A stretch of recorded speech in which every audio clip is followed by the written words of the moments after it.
नमस्कार दोस्तों। तो 12 दिन के इंतजार के बाद फाइनली दिल्ली ने अपना सीएम चुन लिया है और फाइनली भारतीय जनता पार्टी ने अनाउंस कर दिया है कि कौन दिल्ली का सीएम होगा। तो दिल्ली को उसकी चौथी फीमेल सीएम मिल चुकी है, मतलब सुषमा स्वराज, और उसके बाद आप देखिए कि शीला दीक्षित जी के बाद अब रेखा गुप्ता जी को दिल्ली का सीएम चुन लिया गया है। और ये सारी जो ओथ सेरेमनी होगी, सब कुछ जो होगा वो सब कहाँ पर होगा? वो सब वहीं रामलीला मैदान पर होगा। रामलीला मैदान इसलिए भी एक बहुत ही सांकेतिक स्थल है क्योंकि वहीं से जो पूरा इंडिया अगेंस्ट करप्शन का पूरा जो प्रोटेस्ट था वो शुरू हुआ था, जिसमें अरविंद केजरीवाल जी थे, जिसमें अन्ना हजारे जी थे, कुमार विश्वास जी और तमाम लोग थे। और फिर वहाँ से अरविंद केजरीवाल जी की आम आदमी पार्टी बनती है, फिर उनकी सरकार बनती है। ये सारी चीज़ें उसी रामलीला मैदान से हो रही थी और वहीं पर अब उसी पर अब भारतीय जनता पार्टी इतने सालों के बाद वापस से पावर ग्रहण करेगी।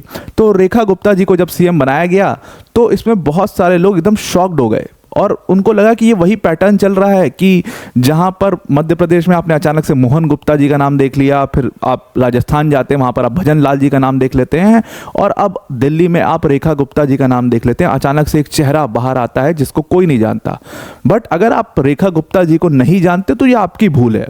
लॉन्ग टाइम जो स्टूडेंट पॉलिटिक्स होती है वहाँ से उठ करके बीजेपी के ऑलमोस्ट सारे पोस्ट होल्ड करने के बाद, मेयर के का फेस बनने के बाद, सब कुछ करने के बाद अब रेखा गुप्ता जी फाइनली दिल्ली की सीएम बन चुकी हैं। तो एक बहुत ही चर्चित चेहरा थी, ऐसा बिल्कुल भी नहीं कि कहीं से भी एकदम से निकल करके कोई फेस आपको दिखाया गया हो। हाँ, वो राजस्थान में आप जरूर शॉक्ड हो सकते हैं, आप मध्य प्रदेश में शॉक्ड हो सकते हैं, पर दिल्ली में ये एक बहुत बड़ा शॉकिंग इवेंट नहीं है। बिकॉज दिल्ली का जब इलेक्शंस देख रहे थे तो यहाँ पर दिल्ली में दो कोर वोटर थे आम आदमी पार्टी के, ये चीज़ बहुत क्लियर थी। और उन दोनों कोर, एक चाहे मिडिल क्लास हो गया और एक हो गई विमेंस, इन दोनों कोर वोटर को बीजेपी भी केटर करने की कोशिश कर रही थी और इसीलिए ऐसा लग रहा था कि दिल्ली से कोई जो सीएम होगा हो सकता है फीमेल फेस हो। हालांकि बहुत सारे लोगों का उसमें नाम चल रहा था, अभी डिस्कस करेंगे। तो पूरा एनालाइज करते हैं कि बीजेपी ने इतना बड़ा मास्टर स्ट्रोक क्यों खेला और एक दिल्ली में एक विमेन सीएम को क्यों लेकर के आए, पहली चीज़।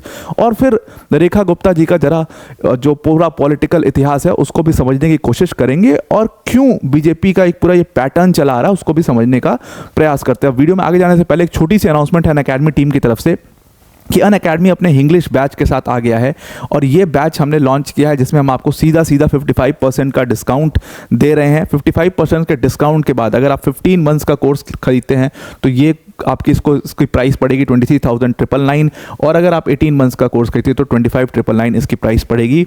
इन बैचेस में आपको अनअकैडमी के टॉप एजुकेटर्स पढ़ा रहे होंगे। इस पूरे बैच की जो डिटेल्स है वो मैं आपको वीडियो के अंत में दे दूंगा। अगर आप अभी चेक करना चाहते हैं तो डिस्क्रिप्शन में लिंक है, उस पर जाकर के चेक कर सकते हैं। अब आते हैं अपने टॉपिक के ऊपर वापस। तो दिल्ली में देखो, सबसे पहले ना कि पहली बार एमएलए बनी है शालीमार बाग से रेखा गुप्ता जी। अब जैसे आप ये सुनते हो कि पहली बार कि एमएलए को सीधा सीधा दिल्ली में सीएम बना दिया गया तो आप बहुत शॉक्ड हो जाते हैं। जो लोग दिल्ली के बाहर बैठे वो बहुत शॉक्ड हो जाते हैं। यही राजस्थान में हो गया अचानक से। तो आपको, अगर आप शॉक्ड हो रहे हो तो शायद आपको दिल्ली की जो पूरी राजनीति है, दिल्ली की जो पूरी पॉलिटिक्स है और उसमें खास तौर से फीमेल पॉलिटिक्स जो है, फीमेल फेस कौन कौन है, तो शायद आपको उसकी जानकारी नहीं है। अब देखिए दिल्ली में क्या हुआ है, इस बार आम आदमी पार्टी के दो कोर वोटर्स थे।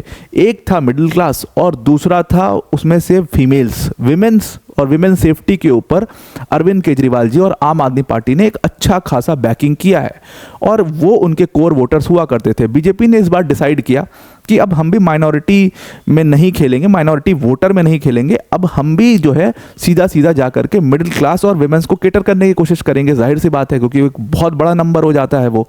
तो जो पूरा 12 लाख वाला स्लैब वाला आया उसका इम्पैक्ट मिडिल क्लास पे पड़ा और उसके बाद फीमेल फेसेस को फॉरवर्ड एकदम बिल्कुल टॉप अपने कैडर में रखना, आगे बिल्कुल प्रोजेक्ट करना। बांसुरी स्वराज के लगातार फ्लोटर्स और लगातार वीडियोस चल रहे थे, वो आपने देखा होगा। स्मृति ईरानी जी बिल्कुल ऑन ग्राउंड पर मौजूद थी। तो ये जो विमेन फेसेस से, रेखा गुप्ता जी खुद ग्राउंड पर मौजूद थी। तो ये जो विमेन फेसेस जब सामने आ रहे तो साफ साफ लग रहा था कि कहीं ना कहीं बीजेपी जो है वो विमेन को बैक करके वो विमेन वोट्स को केटर करने की कोशिश कर रही है। आम आदमी पार्टी ने अनाउंस किया कि हम 2100 रुपए देंगे विमेंस को। बीजेपी ने कहा कि भाई हम 2500 रुपए देंगे। तो सीधा सीधा यहां पर अब होड़ हो गई थी इस चीज की कि कौन ज्यादा पैसे या कौन ज्यादा फ्रीबीज विमेंस को दे पाएगा और उस वोट को केटर कर पाएगा। क्योंकि दिल्ली ने एक चीज़ तो बिल्कुल साफ कर दी है कि दिल्ली में जो इलेक्शंस होते हैं वो देखो कास्ट बेस्ड इलेक्शन नहीं है। एक मुंडका का नेता, जो मुंडका जो कि एक जाट बाहुल्य क्षेत्र है, वहाँ के एक नेता जो हैं वो आते हैं, शालीमार बाग से इलेक्शन लड़ते हैं और अच्छे खासे वोट, अच्छे खासे मार्जिन से इलेक्शन जीतते हैं। तो दिल्ली ने हमेशा, आप पूरा पास्ट हिस्ट्री चेक कर लीजिए तो हमेशा यह दिखाया है कि दिल्ली में इलेक्शंस कास्ट बेस्ड नहीं होते हैं। अगर यही कास्ट बेस्ड इलेक्शन या रीजन बेस्ड इलेक्शन दिल्ली में हो रहे होते तो अवध ओझा जी जब लड़ते हैं पटपड़गंज से, जहां पर एक ठीक ठाक पॉपुलेशन है पूर्वांचलियों की, अवध ओझा जी इतने वोटों से नहीं हारते वहां पर। तो ये चीज़ साफ हो गई है इस इलेक्शन में भी, और पिछले सारे इलेक्शंस में इस चीज़ को क्लियर कर दिया है दिल्ली के लोगों ने कि दिल्ली में इलेक्शन जो है वो रीजन बेस्ड या कास्ट बेस्ड इस तरीके के इलेक्शंस नहीं होते हैं। एक लहर होती है, एक बिलीफ होता है पार्टी पर, पॉलिसी पर एक बिलीफ होता है, पॉलिसी के साथ साथ कौन क्या करेगा, कितने प्रोमिसेस किसने किए हैं और कौन कितने निभाएगा उस चीज़ के ऊपर, और जाहिर सी बात है फ्रीबीज का तो एक बहुत बड़ा योगदान उसमें होता ही है। तो अगर आप पूरी बीजेपी का अगर मैं क्रक्स निकालूं कि क्यों दिल्ली में जीत पाए, और हमने शायद ये रिजल्ट वाली video I was not well तो नहीं कर पाए थे वो पूरा एनालिसिस, बट अगर आप पूरा क्रक्स निकालिए तो बीजेपी जो है वो 3-4 मुद्दों के ऊपर उनको फ़ायदा मिला है। एक तो यमुना सफाई का मुद्दा था जिसके लिए अरविंद केजरीवाल ने कसम खा ली थी कि अगर 5 साल बाद मैं ना साफ कर पाऊँ तो मुझे वोट मत देना, तो दिल्ली के लोगों ने दिखा दिया, नहीं दिया वोट। और दूसरा विमेन सेफ्टी का मुद्दा, विमेन फेस का मुद्दा, ये सारे कुछ ऐसे मुद्दे थे जिसके ऊपर बीजेपी ने बैक किया और उनको सीधा सीधा फायदा मिला। तो जाहिर सी बात थी जब इन मुद्दों के ऊपर आप विमेन सेफ्टी के ऊपर और विमेन्स को केटर करने के लिए पूरा इलेक्शन लड़ रहे हो तो आपको एक विमेन फेस सामने लाना होगा। अब नाम बहुत सारे थे उसमें बांसुरी स्वराज जी का नाम चल रहा था, स्मृति ईरानी जी का नाम चल रहा था, लेकिन स्मृति ईरानी जी का नाम पर थोड़ा डाउट था क्योंकि इलेक्शन उन्होंने लड़ा नहीं था, और फिर रेखा गुप्ता जी का नाम था। ये 3 लोगों के नाम शुरू से चल रहे थे। अगर आप मेल्स में देखोगे तो प्रवेश वर्मा जी का नाम काफ़ी ज़्यादा चल रहा था। प्रवेश वर्मा एक तो फॉर्मर दिल्ली के सीएम के बेटे, बीजेपी के लॉन्ग टाइम लॉयलिस्ट, और सबसे बड़ी बात इस पूरे इलेक्शन में ये थी कि उन्होंने सबसे बड़े वो जाइंट किलर हैं क्योंकि उन्होंने अरविंद केजरीवाल जी को, जो फॉर्मर दिल्ली के सीएम को, आम आदमी पार्टी के मुखिया को, उनकी ही सीट पर बुरी तरीके से पीट दिया। ये एक बहुत बड़ी बात थी और इसीलिए प्रवेश वर्मा का नाम काफ़ी ज़्यादा चल रहा था, हो सकता है उनको सीएम बना दिया जाए। दूसरा नाम जो चल रहा था और भी जो नाम चल रहे थे उसमें जो अवध ओझा जी को जिन्होंने इलेक्शन हराया, अरविंद नेगी जी, उनका नाम आ रहा था कि शायद उनको बना दिया जाए। लेकिन इन नामों पर मैं बहुत ज़्यादा बिलीव नहीं कर रहा था बिकॉज आई न्यू कि बीजेपी आएगी तो कोई ना कोई फीमेल फेस को ही बैक करेगी, और दिल्ली में ये एक पूरा इतिहास भी रहा है। चाहे आप शीला दीक्षित जी के टाइम पर देख लो, चाहे आप सुषमा स्वराज जी को देख लो, और अब चौथी रेखा गुप्ता जी हो चुकी हैं। तो ये दिल्ली का इतिहास रहा है, वो फीमेल फेस को लेकर के आएगी, and hence they have brought the female face. तो ये एमएलए शालीमार बाग से ज़रूर पहली बार बनी हो और उसके बाद उनको दिल्ली का सीएम बना दिया गया हो। लेकिन अगर आप इनका इतिहास देखोगे तो लॉन्ग टर्म बीजेपी लॉयलिस्ट रही हैं और हमेशा से बीजेपी की ही पॉलिटिक्स इन्होंने की है। और इनका जो अगर पॉलिटिकल इतिहास देखें तो लंबे समय से ये स्टूडेंट यूनियन के समय से ही बीजेपी से जुड़ी रही हैं। अगर आप इनका पॉलिटिकल इतिहास देखोगे तो रेखा गुप्ता जी जो अखिल भारतीय विद्यार्थी परिषद यानी कि ABVP के ऑर्गेनाइजेशन से जुड़ी हुई हैं, दिल्ली यूनिवर्सिटी के दौलत राम कॉलेज से इन्होंने पढ़ाई की है और उसमें दाखिला लेने के बाद ही ये ABVP के साथ जुड़ गई थी और उस समय से ये ABVP की पॉलिटिक्स कर रही हैं। RSS के साथ बहुत काम किया इन्होंने, RSS की आइडियोलॉजी पर ही इनकी पूरी पॉलिटिक्स बेस्ड है। तो इस वजह से भी RSS ने काफ़ी ज़्यादा, आप समझ सकते हैं कि RSS की बैकिंग का मतलब क्या होता है कि आप CM बनने से आपको कोई नहीं रोक सकता। तो वो RSS की बैकिंग इनको 100% यहाँ पर मिली है क्योंकि उसकी पॉलिटिक्स इन्होंने की है। और स्टूडेंट यूनियन की भी जो पॉलिटिक्स है उसमें दिल्ली यूनिवर्सिटी के स्टूडेंट यूनियन डूसू जिसको कहते हैं, तो उस समय पर ये डूसू की जनरल सेक्रेटरी थी साल 1995 से 1996 के टाइम पर। अब 1995 और 1996 का जो वक्त था जब रेखा गुप्ता जी डूसू की जनरल सेक्रेटरी थी, उसी समय पर कांग्रेस की जो नेता हैं अलका लांबा जी, जिन्होंने इस बार कालका जी से इलेक्शन लड़ा, हार गई वो, लेकिन आतिशी को एक बढ़िया टक्कर दी वहाँ पर, कालका जी से इलेक्शन लड़ी। तो वो अलका लांबा जी जो हैं वो इस समय पर प्रेसिडेंट हुआ करती थी डूसू की। और इसके 1 साल बाद आपने को पता है कि ABVP ने डूसू के ऊपर कब्जा ले लिया था। तो उस समय पर 1996 से 1997 के दौरान रेखा गुप्ता जी डूसू की प्रेसिडेंट बन जाती हैं। तो ये पूरा स्टूडेंट पॉलिटिक्स का उनका इतिहास रहा है और डूसू का प्रेसिडेंट बनना अपने आप में एक बहुत बड़ी बात होती है। आप मतलब आपके पास 6-7-10 हज़ार बच्चा जो है वो आपको बहुत आराम से जानता है। डूसू के प्रेसिडेंट होने का मतलब सिंपल सा ये होता है, क्योंकि दिल्ली यूनिवर्सिटी के जितने कॉलेजेस होते हैं सब में आपको लोग जानते हैं, और इससे आपका बहुत अच्छा बेस बनता है वोटर्स का। तो इसलिए डूसू की पॉलिटिक्स काफ़ी ज़्यादा लोग फॉलो करते हैं, और डूसू के बहुत सारे नेता जो है वहाँ से स्टूडेंट पॉलिटिक्स से निकल करके मेन स्ट्रीम पॉलिटिक्स में भी आपने देखी है।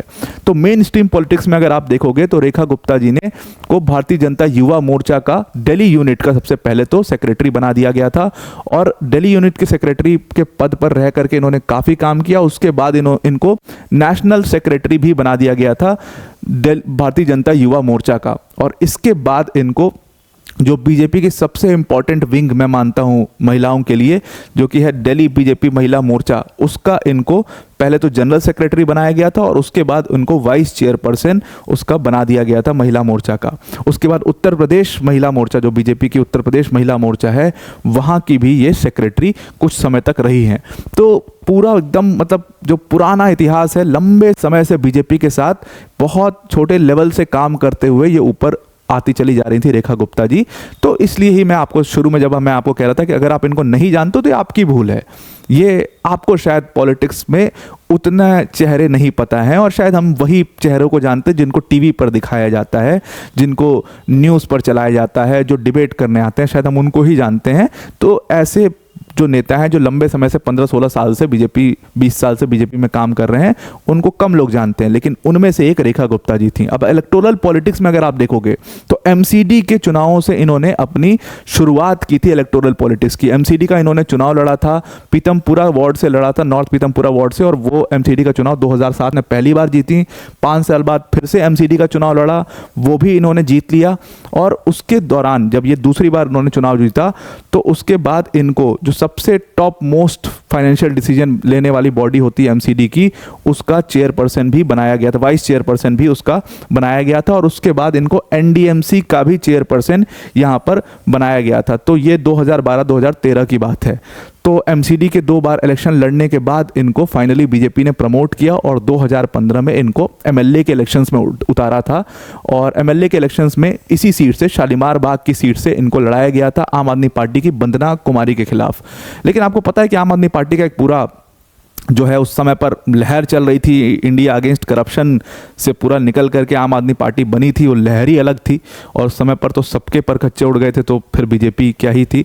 तो वंदना कुमारी ने और रेखा गुप्ता जी को लगभग 11,000 वोटों से हरा दिया था उस समय पर। उसके बाद फिर से इन्होंने नेक्स्ट इलेक्शन में फिर से कंटेस्ट किया। इस बार अच्छी टक्कर दी इन्होंने, 3,500 के मार्जिन से सिर्फ ये हारी थी वंदना कुमारी से। तो 2 बार एमएलए के इलेक्शन उसी शालीमार बाग सीट से हार चुकी थी रेखा गुप्ता जी। और ये आपने बहुत कम देखा होगा कि कोई एमएलए लेवल का नेता जब हार जाता है, तो क्योंकि हर नेता आगे बढ़ने की सोचता है कि भाई अब एमपी का चुनाव लड़ें और ये करें। बहुत कम ऐसे नेता होते हैं जो एमएलए का इलेक्शन हारने के बाद फिर से म्यूनिसिपल वार्ड की राजनीति में वापस जाते हैं। उनमें से एक है रेखा गुप्ता जी। जो भी बीजेपी ने इनको पद दिया, जो भी इनको जहां से लड़ने को बोला, इन्होंने दोनों हाथों से उस चीज़ को स्वीकार किया, और वापस से ये 2022 में एमसीडी के इलेक्शंस कंटेस्ट करती हैं शालीमार बाग के ही एक वार्ड से, और वो जीत जाती हैं। और फिर जो मेयर फेसेस का इलेक्शन था, जो मेयर बनने का पूरा जो लड़ाई थी, जिसमें आम आदमी पार्टी की शैली ओबराय जो कि अभी मेयर हैं, उनके विरोध में, उनके अपोजिशन में रेखा गुप्ता जी का फेस बीजेपी ने प्रोजेक्ट किया था। हालांकि मेजॉरिटी होने के कारण शैली ओबराय मेयर बन जाती हैं आम आदमी पार्टी से, और रेखा गुप्ता जी मेयर नहीं बन पाती हैं। उसके बाद फिर से इस बार उन्होंने इलेक्शन कंटेस्ट किया, और बहुत बड़े मार्जिन से, लगभग 29,000-30,000 वोटों के मार्जिन से जीत करके आई, वंदना कुमारी को हरा करके आई, और फिर दिल्ली की सीएम बनी। तो ये पूरा उनका इतिहास है। और बीजेपी ने ये मास्टर स्ट्रोक खेला है विमेंस को केटर करने के लिए, सिंपल सी बात है। और विमेंस के लिए, विमेन सेफ्टी के लिए बहुत सारी बातें दिल्ली में आपको होते हुए नज़र आएंगी। जो पूरा जो विमेन सेल है वो काफ़ी एक्टिव होता हुआ नज़र आएगा आपको। उसके अलावा बीजेपी ने और भी जो प्रोमिसेस किए उस पर भी काम होना शुरू हो चुका है। जैसे आप देखो कि यमुना की सफाई के लिए बिल्कुल वो वीडियोस निकल करके बाहर आने लगे हैं कि देखो मशीन लग गई है, सफाई शुरू हो गया है। अभी तो उसमें काफ़ी टाइम लगेगा, वो एक बहुत लंबा प्रोसेस है, और वो लंबा प्रोसेस लगभग 2-2.5-3 साल की जर्नी है। लेकिन बीजेपी ने ये दिखाना ऑलरेडी शुरू कर दिया कि भाई देखो हमारी गवर्नमेंट बन गई है और सफाई हमने शुरू भी करा दी यमुना की। तो ये चीज़, इस चीज़ में माहिर है, प्रोजेक्शन में काफ़ी ज़्यादा माहिर है भारतीय जनता पार्टी। तो आई होप आपको पूरा एनालिसिस समझ में आ चुका होगा, रेखा गुप्ता जी का पूरा इतिहास समझ में आ गया होगा। वीडियो को एंड करने से पहले अनअकैडमी टीम की तरफ से जो अनाउंसमेंट है उसको एक बार एक्सप्लेन कर देते हैं। तो हमारा जो फाउंडेशन बैच है इसमें आपको अनअकैडमी की टॉप फैकल्टीज जैसे मृणाल सर, प्रतीक सर, सुदर्शन सर जैसी फैकल्टीज आपको यहाँ पर पढ़ा रही होंगी। ये पूरा बैच, इसमें complete GS, CSAT, test series सब कुछ यहाँ पर कवर किया जाएगा। उसके साथ साथ आपको मेंस टेस्ट सीरीज मिलेगी, उसका पूरा इवैल्यूएशन भी होगा। डेडिकेटेड डाउट सॉल्विंग सेशंस हैं, 1-to-1 मेंटरशिप है। 15 मंथ्स का जो कोर्स है उसकी प्राइस है 23,999 और 18 मंथ्स का जो कोर्स है उसकी प्राइस है 25,999। तो इन बैचेस को आप जरूर से ज्वाइन कर सकते हैं। याद रखिएगा जो ऑफर है ये 22 फेब को खत्म हो जाएगा। तो डिस्क्रिप्शन में इसकी लिंक है, इस लिंक पर क्लिक करके आप इस ऑफर को ये APYT10 कोड यूज करके अवेल कर सकते हैं। तो आई होप आपको पूरा आर्टिकल समझ में आ गया होगा। आज के लिए इतना ही। Thank you and have a nice day.